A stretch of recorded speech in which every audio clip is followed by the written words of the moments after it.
So, good day everyone. My name is Joshua Jeremiah Edbintonon, and I'm here for today to solve some problems in Calculus 1.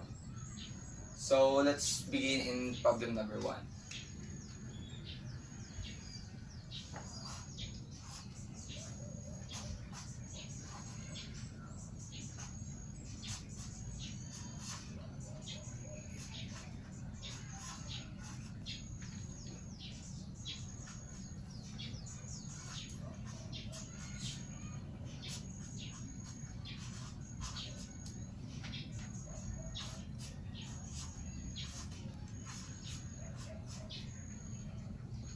So, our first problem is x squared minus xy plus y squared is equals to e raised to the power of negative x.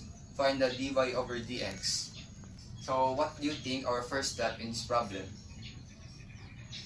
So, no idea. So, the first time.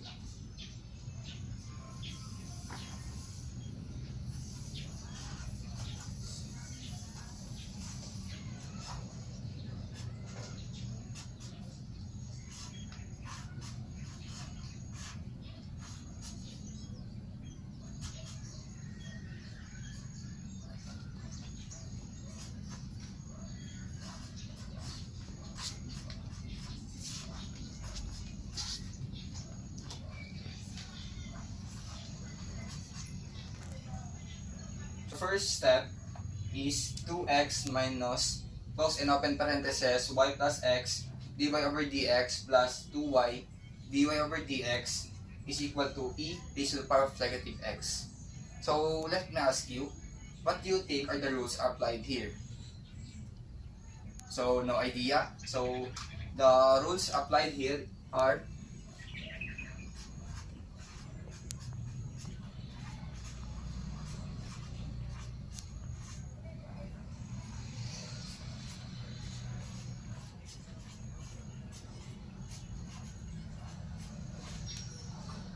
so these two are the rules applied here.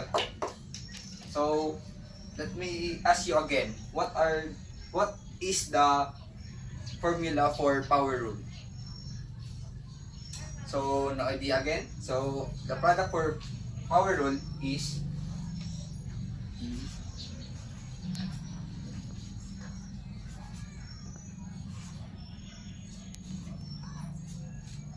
so the formula for power rule is u raised to the power of n, where n is our exponent, so is equals to n times u, where n minus 1.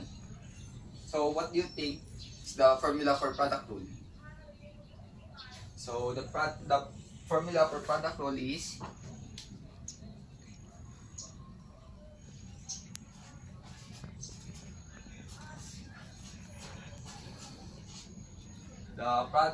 the formula for product rule is udv plus vdu.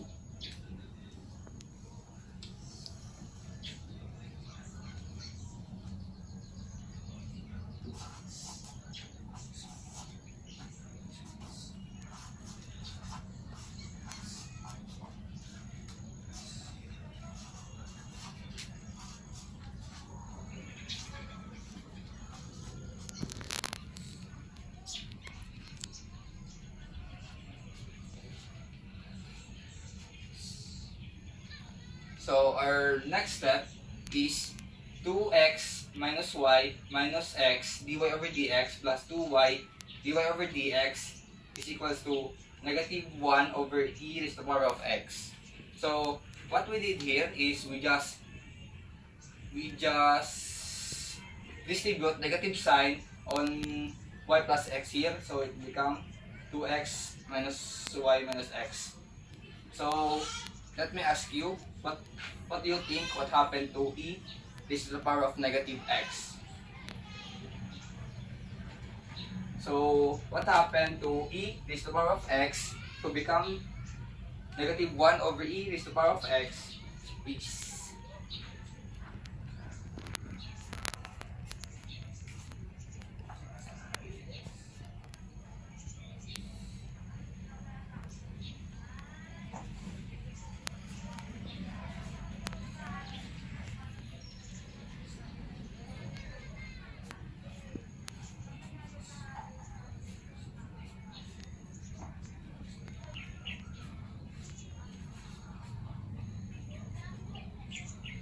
So what happened to e raised to the power of negative x to become negative 1 over raised to the power of positive x. So let u is equals to negative x, then copy e raised to the power of negative x, then the derivative of negative x is negative 1, then since it has a negative exponent, we will reciprocate it and multiply it by negative 1, so it becomes negative 1 over e raised to the power of x.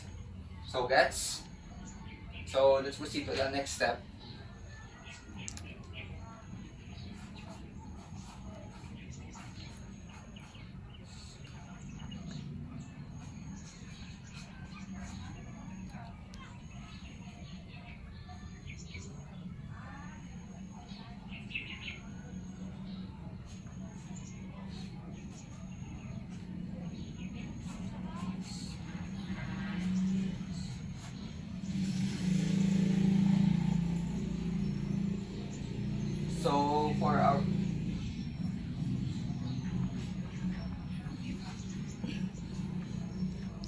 So for our next step, what we did here is we just transpose 2x minus y here, so that it will become dy over dx minus x plus 2y is equals to 1 over e raised to the power of x minus 2x plus y. So next step.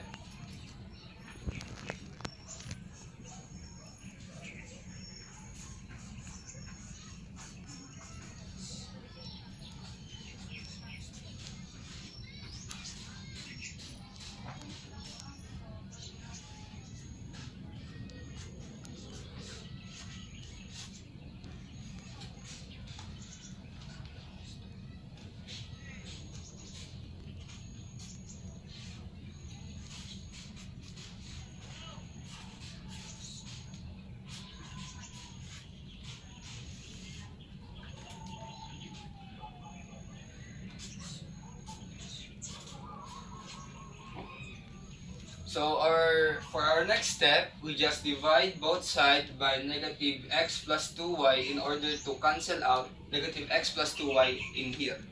So it will become dy over dx bracket negative x plus 2y over negative x plus 2y is equal to negative 1 over e raised to the power of x minus 2x plus y over negative x plus 2y. So for our next step, we just cancel this out.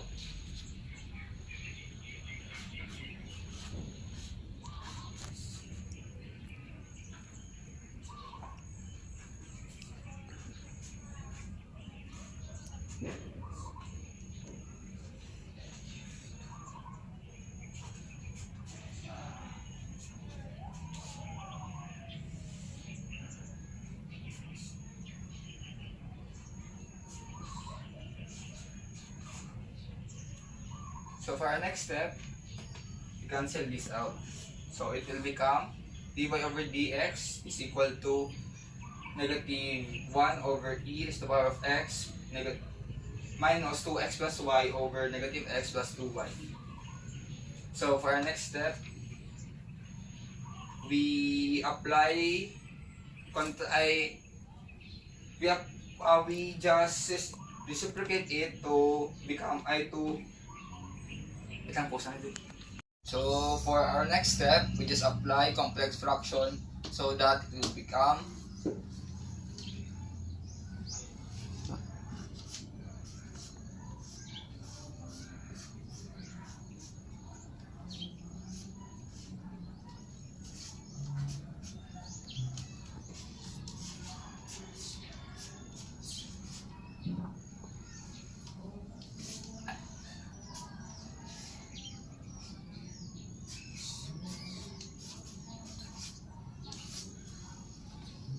So by applying complex fraction, like I said, negative 1 over e raised to the power of x minus 2x plus y over negative x plus 2y will become dy over dx is equal to negative 1 over e raised to the power of x negative minus 2x plus y times 1 over negative x plus 2y. Then by applying cross multiplication here, it will become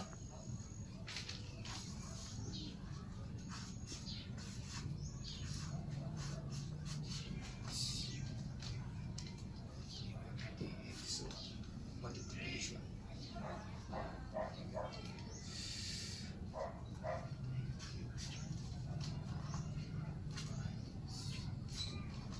Parenthesis 2x x 2 x x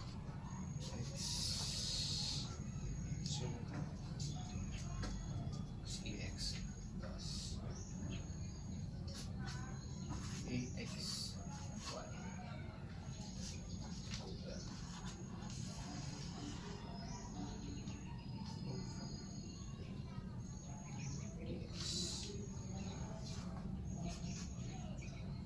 dx times x plus 2y.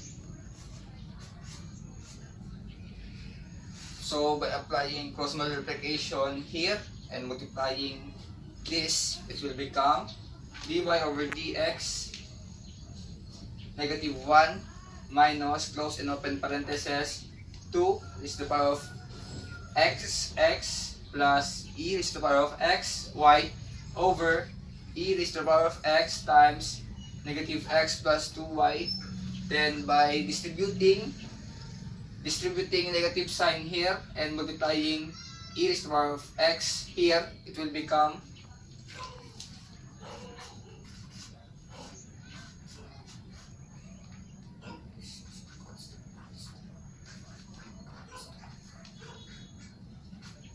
ay kagi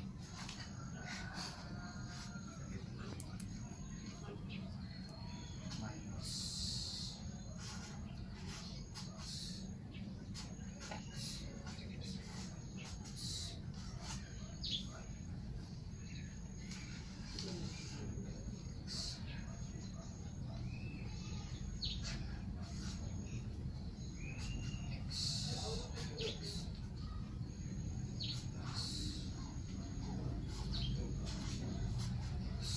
y. So for our next step and final step, we just distribute negative sign here, like I said, and multiply e raised to the power of x here.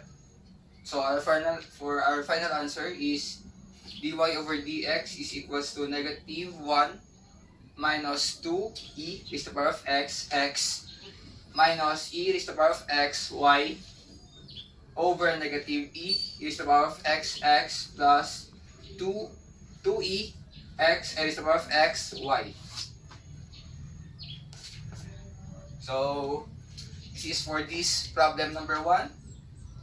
The derivative of x squared ay the dy over dx of x squared minus x plus y squared is equal to e raised to the power of negative x is dy over dx negative 1 minus 2 e raised to the power of x minus e raised to the power of xy over negative e raised to the power of x plus 2e raised to the power of xy. So we are done to our first problem, so we'll move on in our second problem, which is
So let's move.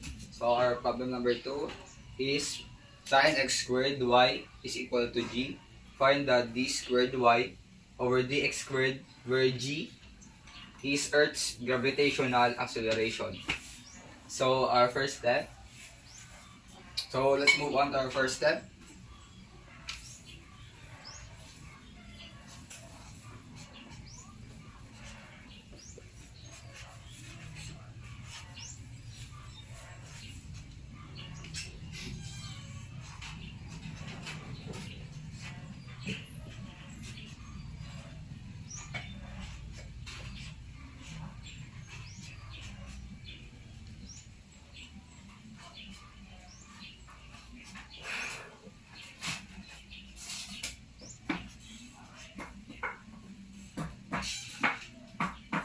So for our next step, we will let u is equals to x squared y. Then derivative of u is equals to 2xy plus x squared dy over dx.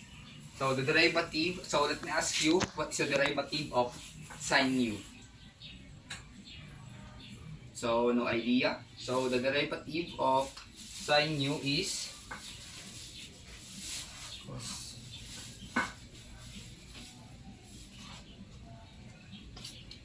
based on trigonometric identities. The derivative of sin u is cos u times derivative of u. So let's move on.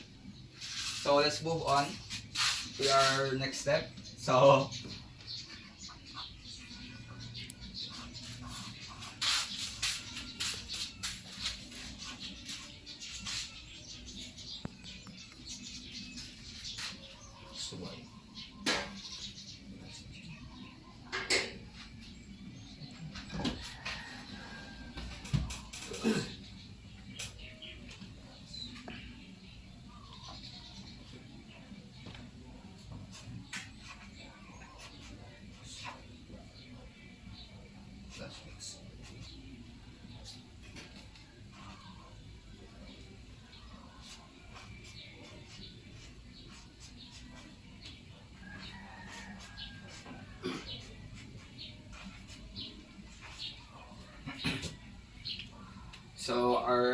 for our next step, we just follow this cos u times derivative of u. So it will become cos over u x squared y, close and open parentheses x squared y times derivative of u, which is 2xy plus x squared dy over dx is equal.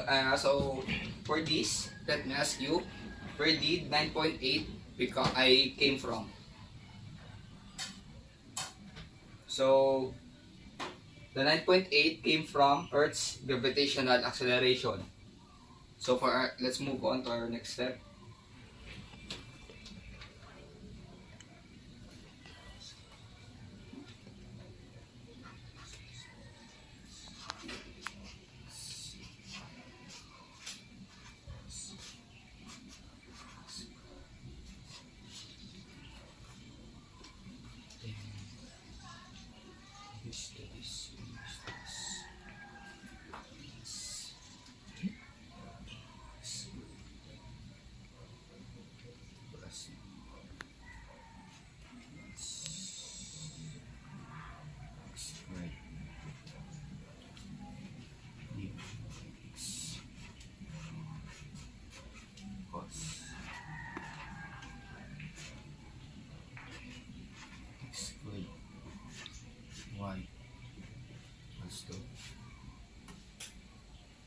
So for our next step, we will just distribute cos and open parentheses x squared y on 2xy plus x squared dy over dx. So it will become 2xy cos and open parentheses x squared y plus x squared dy over dx cos x squared y. So let me ask you again, what is the derivative of 9.8?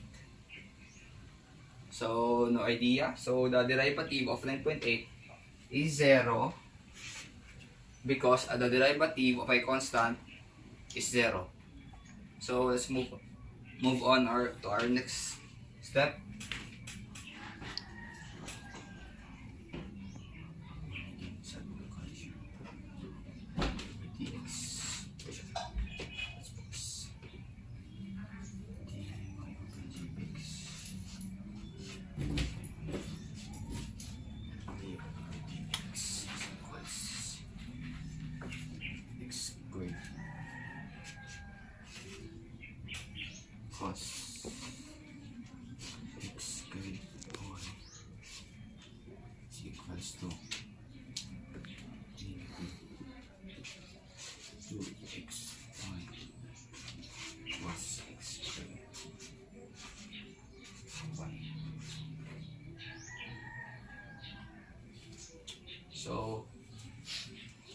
for our next step, we'll just move or transpose 2xy cos an open parenthesis x squared y here. So it will become dy over dx x squared cos an open parenthesis x squared y is equals to negative 2xy cos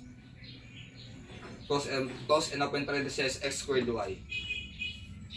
So for our next step, we need to cross out or crush out rather x squared cos an open parenthesis x squared. So I will do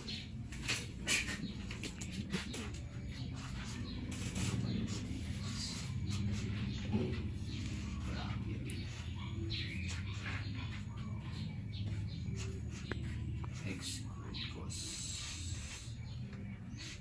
x squared y equals over x squared y.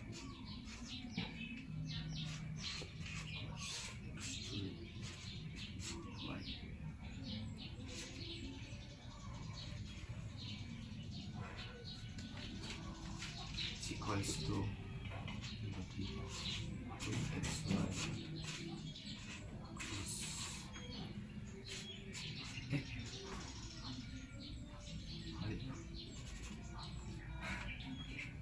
x squared y over x squared cos x squared y.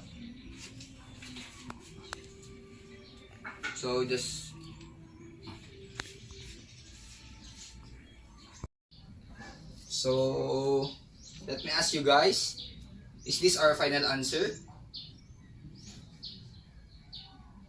So no idea. So this is not our final answer because we're looking for d squared y over dx squared, and this is dy over dx. So for our next step, we will use quotient rule.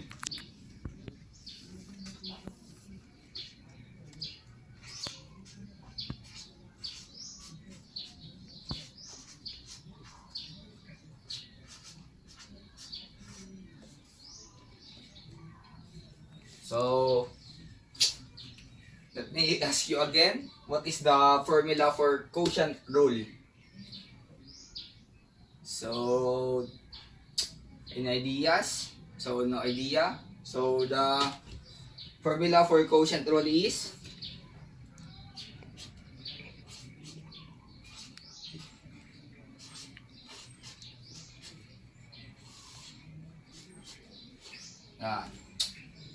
the formula for quotient rule is v derivative of u minus u derivative of v over v squared. So let's apply this in here. So it will become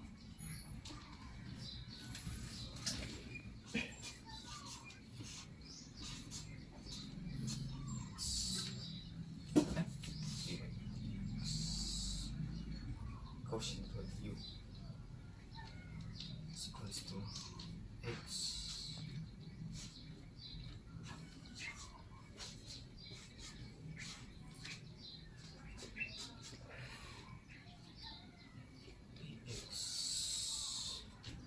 u dv minus 2xy 2xy derivative of x is 1 over x squared. So by applying quotient rule here, it will become dy over dx is equals to x times negative 2 dy over dx minus close and open parenthesis negative 2xy times 1 over x squared. So for our next step, we'll just distribute x in here and distribute negative side in here. So it will become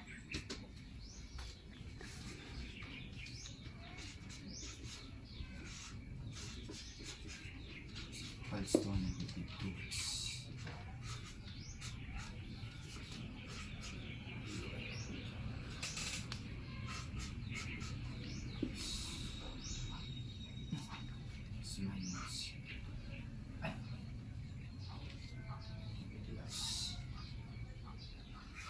2xy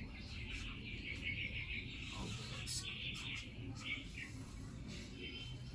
So just like I said, we'll just distribute x into -2 dy over dx and negative sign, then divide and then multiply it in here, so it will become dy over dx is equals to -2x dy over dx plus 2xy over x squared over x squared.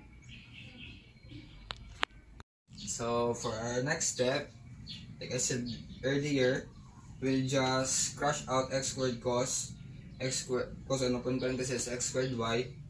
So we will just divide it by itself in order to cancel it out by both sides. So let's just cancel this out. Then let's move on to our next step.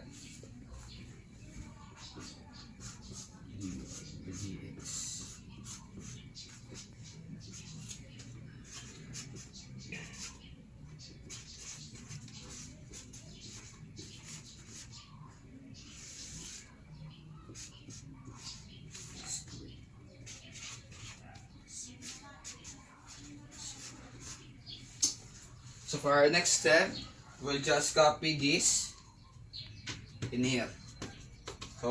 So for our next step,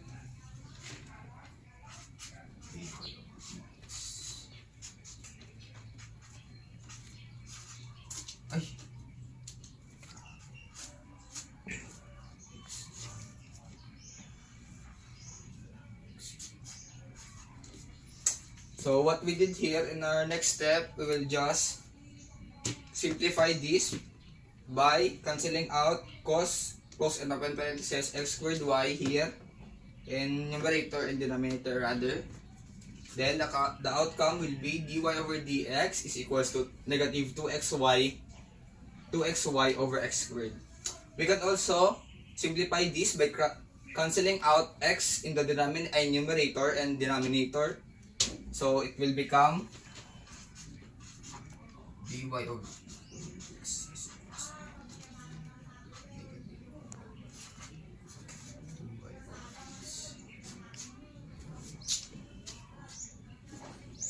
So by cancelling out x and in the numerator and denominator, the outcome will be dy over dx is equals to -2y over x.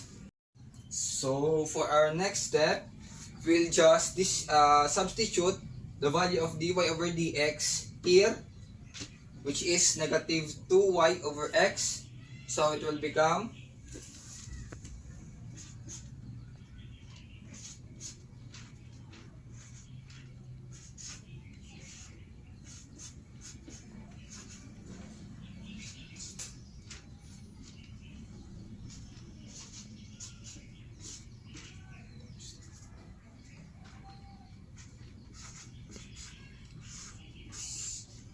-2y over x. Yes, this one. Over x.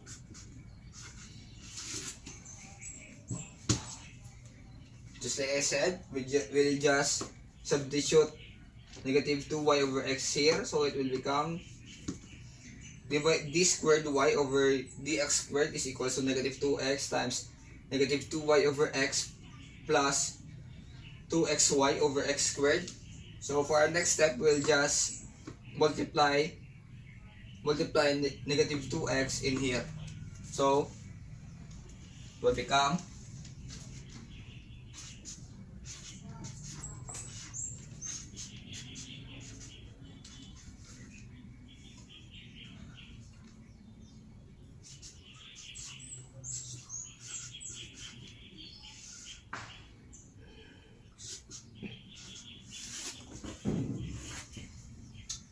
So what happened here, we'll just cancel out x here and x here. Then we're left out with -2 times -2y. So negative times negative, it will become positive, and 2 times 2 will become 4y. So in here. So for our next step, we'll just add 4y plus 2y So,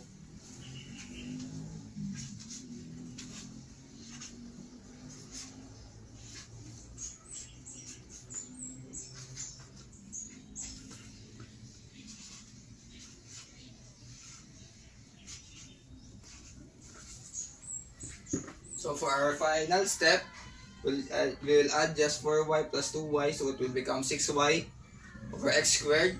So let me ask you again, is this our final answer? So this is our final answer. And that's all for this video. Thank you for watching. Hope you will learn something.